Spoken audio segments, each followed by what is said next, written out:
आपण पाहत आहात नाशिक खबर न्यूज, जनतेचे हक्काचे व्यासपीठ। नाशिकमध्ये कत्तलीसाठी बांधून ठेवलेल्या 4 गोवंशांची सुटका, एक संशयित जेरबंद।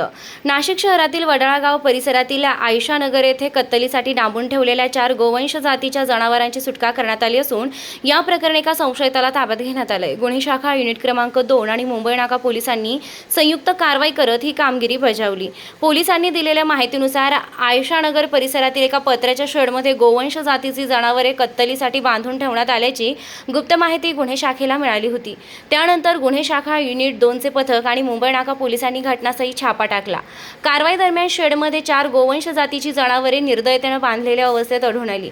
यात एका तांबड्या रंगाचा, 2 काळ्या रंगाचे आणि 1 पांढऱ्या रंगाचा गोवंश असल्याचं पोलिसांनी सांगितलंय। घटनास्थळावरून मोहम्मद इब्ने अली साजिद खतीब कोकणीपुरा भद्रकाल यांना ताब्यात घेण्यात आले। पोलिसांनी सुमारे 80,000 रुपयांचा मुद्देमाल जप्त केला असून संशयिताविरोधात महाराष्ट्र प्राणी संरक्षण अधिनियम 1976 अंतर्गत गुन्हा दाखल करण्यात आलाय। पुढील तपास मुंबई नाका पोलीस करत आहेत।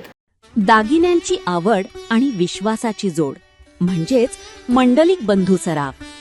आमच्याकडे तुम्हाला मिळेल शुद्ध सोन्याची हमी आणि मन मोहून टाकणाऱ्या नवनवीन आकर्षक डिझाईन्स। तुमच्या जुन्या सोन्याला मिळवा अगदी योग्य दर आणि आमच्या सोप्या हप्त्यांच्या सुवर्ण बचत योजनेचा आजच लाभ घ्या। आमची नम्र आणि विश्वासार्ह सेवा तुम्हाला नक्कीच आवडेल। अधिक मासाच्या पवित्र पर्वानिमित्त खास फॅन्सी जोडवी, पैंजण आणि तुमच्या लाडक्या जावयासाठी वाण आमच्याकडे उपलब्ध आहे। तसेच मन प्रसन्न करणाऱ्या शुद्ध चांदीच्या देवदेवतांच्या मूर्ती, पूजा साहित्य आणि भेटवस्तूंचा खास संग्रह एकदा नक्की पहा। उत्तम गुणवत्ता आणि विश्वासाची खात्री।